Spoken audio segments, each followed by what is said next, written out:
Horror love story. ये बात 1990 की है। वंशिका उस दिन पहली बार अपने नए हॉस्टल में रहने को आई थी।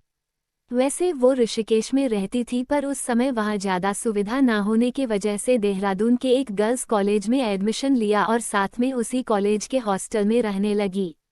और वो जिस हॉस्टल में रहने आई थे, उस हॉस्टल के बच्चों का कहना था कि यहाँ कई सारे भूत रहते हैं, क्योंकि उनका जो ये हॉस्टल था वो एक कब्रिस्तान के ऊपर बना था। इस हॉस्टल को एक अंग्रेज ने बनवाया था। उसे वहाँ कहीं अच्छी जगह नहीं मिली थी, इसलिए उसने वहाँ के एक पुराने कब्रिस्तान के ऊपर ही कॉलेज और हॉस्टल बनवाया था। ये कॉलेज और हॉस्टल बस लड़कियों के लिए उस अंग्रेज ने बनवाया था, क्योंकि उस समय हमारे देश में लड़कियों को ज़्यादा शिक्षा नहीं मिलती थी। उस हॉस्टल में रह रहे बच्चों का ये भी कहना था कि इस हॉस्टल में कई सारी लड़कियों की मौत भी हो रखी हैं, और इसी वजह से इस हॉस्टल के कई सारे कमरे बंद पड़े थे। वंशिका उनकी बातों को ज़्यादा गंभीरता से नहीं लेती, क्योंकि उसे भूतों पर बिल्कुल भी विश्वास नहीं था। पहली ही रात वंशिका जब रात को सोने गई तो उसने अपने बालों को बांधा नहीं और अपने को ऐसे ही खुला छोड़ दिया। कहते हैं लड़कियों को कभी भी रात को अपने बाल खुले नहीं रखने चाहिए। वंशिका देखने में बड़ी ही सुंदर थी और उसके बड़े बड़े बाल उसकी उस सुंदरता को और बढ़ाते थे। वंशिका उस रात सो ही रही थी, तभी उसे ऐसा लगता है कि कोई उसके बालों पर अपना हाथ फेर रहा हो। वंशिका सोचती है उसकी मम्मी होंगी, इसलिए वंशिका बोलती है, अरे सोने दो ना मम्मी। इतना ही बोलता था, तभी उसे एकदम से याद आता वो तो हॉस्टल में थी, तो कौन है जो उसके बालों में अपना हाथ फेर रहा है। यही देखने के लिए वंशिका ने जैसे ही अपनी आंखें खोली तो उसके मुंह से चीख निकलने ही वाली थी, तभी उसके मुंह पर किसी ने हाथ रख दिया। जिसने वंशिका के मुंह पर हाथ रखा था उसने वंशिका से कह, डरो मत, मैं तुम्हें कुछ नहीं करूंगा। अब मैं तुम्हारे मुंह हाथ हटा रहा हूं, पर चिल्लाना मत। पहले तो वंशिका उसे देखकर डरे जा रही थी, क्योंकि वो आदमी काफी बड़ा और भयानक सा था।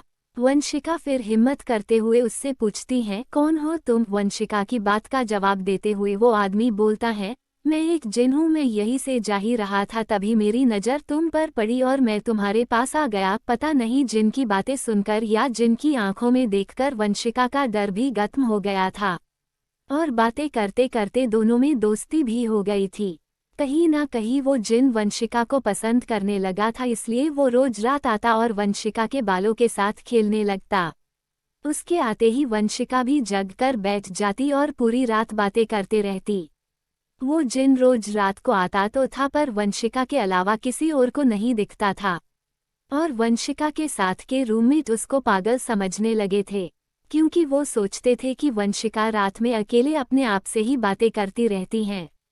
ऐसा होते होते काफी समय हो गया था। अब वंशिका भी उस जिन को पसंद करने लगी थी, इसलिए वो रोज रात होते ही उस जिन का इंतजार करने लगती, और वो जिन आता, फिर वो दोनों रात बार बातें करते रहते। रोज रात को जगने के वजह से वंशिका सुबह सही समय पर उठ नहीं पाती थी और उसका कॉलेज भी रोज छूट जाता था। एक रात वंशिका सो रही थी, तभी वो जिन आकर उसके बालों के साथ खेलने लगता है। तभी वंशिका की एक रूममेट ने वंशिका के बालों को अपने आप हवा में उठते देख लिया, और उन सब ने अपना रूम चेंज कर लिया। अब सब हॉस्टल में वंशिका के साथ रहने में भी डरने लगे थे। एक दिन जब वंशिका के घर वाले वंशिका से मिलने आए तो सबने ने उसके घर वालों को सारी बात बता दी कि किस तरह वंशिका के बाल रोज रात में को अपने आप उठने लगते थे, और वो पता नहीं किससे पूरी रात बात करती रहती हैं। उसके घर वाले सारी बात को समझते हुए वंशिका के पूरे बाल छोटे छोटे करा देते हैं। वंशिका तो अपने बालों को नहीं कटवाना चाहती थी, क्योंकि उसे पता था उस जिन को उसके बाल सबसे ज्यादा पसंद थे, इसलिए वो कटवाने से मना करे जा रही थी। पर उसके घर वालों ने जबरदस्ती उसके बाल छोटे करवा दिए, और जब रात हुई तो वो जिन रोज की तरह वंशिका से मिलने आया तो उसने देखा वंशिका ने अपने बाल कटवा दिए हैं। तो ये देखकर उस जिन को बड़ा ही गुस्सा आया और वंशिका को पूरी रात मारता रहा। उसके चीखने की आवाज पूरे हॉस्टल में गूंज रही थी, पर किसी के अंदर हिम्मत नहीं थी कि वो वंशिका के रूम में चले जाए। और सुबह हुई तो सबने उसके रूम में आकर देखा कि वंशिका पूरी तरह से घायल थी। उसके शरीर में कटे हुए के निशान थे, जैसे किसी ने उसके पूरे शरीर में ब्लेड से कटा हो। उस हादसे के बाद वंशिका को अपने साथ ऋषिकेश वापस ले गए।